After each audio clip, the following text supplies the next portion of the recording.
नवम स्कंद अष्टम अध्याय श्री शुकवाच हरितर हितर सुत चंपतार तहु जात ग्राम बसाई निज नामे रहिला चंपापुर ग्रामे चंपर पुत्र से सुदेव शत्रु को करे पराभव विजये तार सुत हुए तरुज ताहार तनये मृकजे ताहार संतति स्वभावे तार सुधमती बहुत तार नंदन ता कथा शुण हे राजन पितृपीड़ित वैरी गणे डरे पशिला घर बने पत्नी संगते घेनी गला औरवंक आश्रमे मिलिला नमिला मुनिक चरणे वृद्ध शरीर घोर बने सभये छाड़िला जीवन मुनि होइले दुख मन तार कामिनी दुख मने पशिला बेले हुतासने मुनि जानिले तार भाव उदरे 5 मास गर्भ बोइले अनले न पस होइब ए राजार वंश मुनि वचने से अबोला अनल कुंडे न पशिला शुण राजन मन देई ता गर्भ कथा तोते कही से गर्भ संचयन काले सपत्नी 7-5 मेले गरल देई अर्ण संगे विष न लागिला ता अंगे गर्भे रखिले जगन्नाथ एवं अशुण परीक्षित से गर्भे प्रसवर काले मुनि सकल कौतूहले बोलती गरल संगते जन्म लभिला ए जुकते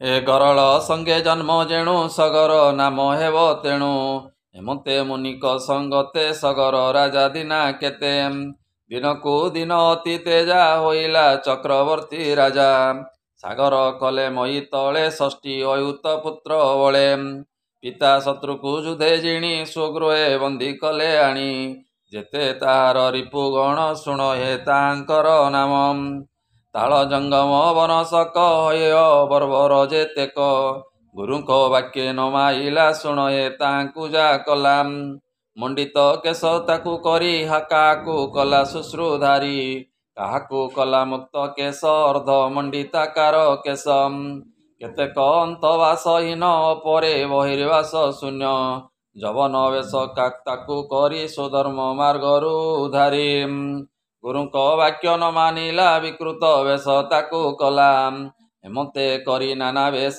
से पुणी गले निज देश से पुणी संची नाना विधि कल्पिला सत्य सोमेधि पर्व मुनि की होता कला यज्ञ से हरि की पूजिला ए उत्तम अश्व पशु कला से अश्व इंद्र चुराइला 6 सहस्र ताकु मर ताकु डरंती पुरंदर कल्पई मारिबी के मन्ते मंत विचारी से चिते सुमति गर्भे जेते सुत बलरे अटंती दर्पिष्ट से पुणी पितांक आदेशे अश्व खोजंती 10 दिशे कपिल मुनि पाद तले अश्व बांधिला रात्रि काले खोलती नखे मई खंड वक्षंती विस्तारीण तुंड बिलानु मार्गे खोजी गले कपिल आश्रमे मिलिले देखिले मुनिक आश्रमे से अश्व अछई बंधने कपिल मुनि मुख चाही बोलती अश्व तोर एहाकू रखी न जोगाई एमते उच्च वाच होई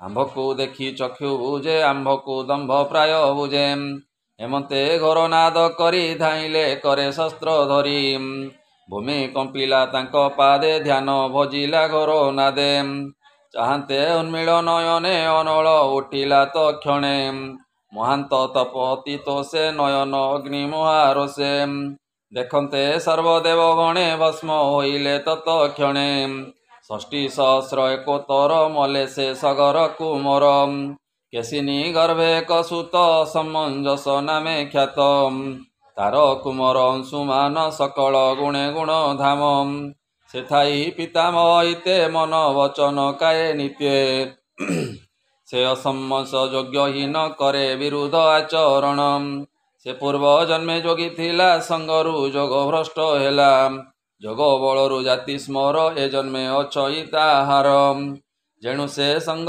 परिहरी लोके निंदित कर्म करी असमंजस नाम जेणु लोक को हिंसा करे तेणु नित्य हिंसई ज्ञाति गण करी अनाय आचरण शिशु मान को धरी बले खेपे सरजु नदी जले देखी ताहार मंदपण अयोध्यावासी प्रजागण ସଗର ନିକଟେ ମିଳିଲେ ପୁତ୍ର ବୃତ୍ତାନ୍ତ ଜଣାଇଲେ। ସଗର ହୋଇନ ଦୁଃଖିତ ପୁତ୍ର ସ୍ନେହକୁ କଲା ତ୍ୟକ୍ତ। ଘରୁ ବାହାର କରିଦେଲା ଯେଣୁ ପ୍ରଜାଙ୍କୁ ପୀଡ଼ା ଦେଲା। ସେ ପୁଣି ଯୋଗ ବଳ କଲା ରାଜାକୁ ମାୟାରେ ମୋହିଲା। ମୃତ ବାଳକ ଯୋଗ ବଳେ ରାଜାଙ୍କୁ ଦେଖାଇଲା ଛଳେ। ଏ ମୃତ ବାଳକ ମାନ ନେଲା ପ୍ରଜାଙ୍କୁ ଆଶ୍ୱସିତ କଲା। ବାଳକ ପାଇ ତୋଷ ମନେ ଅଯୋଧ୍ୟାବାସୀ ଯେତେ ଜନେ। ବିସ୍ମିତ ହୋଇଲେ ସକଳେ ଅସମଞ୍ଜସ ଯୋଗ ବଳେ। ତାର ଅଦ୍ଭୁତ କର୍ମ ଦେଖି ସଗର ହେଲେ ମହା ଦୁଃଖୀ।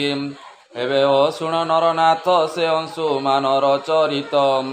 ସଗର ତାର ମୁଖ ଚାହିଁ ବୋଲଇ ଅସୋଆଣ ଯାଇ। ଏମତେ ପିତାମହ ବାକ୍ୟେ ସେ ଅଂଶୁମାନ ଗଲା କିକେ। ପିତୃବ୍ୟ ଖାତ ମାର୍ଗେ ଗଲା ପାତାଳ ଭୁବନେ ମିଳିଲା। ଦେଖିଲା କପିଳ ସମୀପେ ଅଶ୍ୱବନ୍ଧନ ଅଭିମୁଖେ। କପିଳ ପାଦ ତଳେ ପଡ଼ି ସେ ଅଂଶୁମାନ କର ଯୋଡ଼ି। ଅନେକ ସ୍ତୁତି ବାକ୍ୟ ବଳେ ପୂଜିଲା ଚରଣ କମଳେ। ବୋଲଇ ଶିରେ କର ଦେଇ ଭୋନାଥ କର ମତେ ତ୍ରାଇ। ଚକ୍ର ବିରଞ୍ଚି ମହାଦେବ ଏ କାହିଁ ଜାଣେ ତୋର ଭାବ। ଅଜ୍ଞାନ ଘୋର ମୋହନାଶୁ ସଂସାରେ ସୁତେଜ ପ୍ରକାଶୁ। ସନକ ଆଦି ମୁନି ଯେତେ ବିଶେଷେ ଭାବନ୍ତି ସେ ତୋତେ। ତୋ ଯୋଗ ଜୀବ ମୁଖ୍ୟ ଅର୍ଥେ ମୁଁ ତୋତେ ଜାଣିବି କେ ମତେ। ତୋ ମାୟା ଜୀବ ଜ୍ଞାନରେ ସଂସାରେ ଜନ୍ମ ମୃତ୍ୟୁ କରେ। ଜୀବର ଜ୍ଞାନ ଦେବା ଅର୍ଥେ ତୋର ପ୍ରକାଶ ଏ ଜଗତେ। ଅବିଦ୍ୟା କାମ କର୍ମେ ଜଡ଼େ ତୋ ମାୟା ବଚନେ ନିଗୁଡ଼େ। ଜୀବ ବନ୍ଧନ ତୋ ବିଶ୍ୱାସେ ଧାରା ତନୟ ଗୃହ ବାସେ। ଏଣୁ ତୋ ଚରଣ କମଳେ ମୋ ଚିତ୍ତ ନ ରହେ ନିଶ୍ଚଳେ। ଆଜଟି ନିସ୍ତରିଲି ମୁହିଁ ଭୋନାଥ ତୋ ଚରଣେ ଧ୍ୟାଇ। ଶ୍ରୀ କପିଳବାଚ ଏମତେ ତାର ସ୍ତୁତି ଶୁଣି ପ୍ରସନ୍ନ ଚିତ୍ତେ ମହାମୁନି। ଅଂଶୁମାନର ମୁଖ ଚାହିଁ ବୋଲନ୍ତି ଅନୁଗ୍ରହ ବହି। ହେ ପୁତ୍ର ସ୍ୱଘେନି ଯାଅ ତୋ ପିତାମହ ପାଶେ ଦିଅ। ଏ ସେ ଯଜ୍ଞ ପୂଜା କରି ମୋ ସଂସାରୁ ଯିବ ତରି।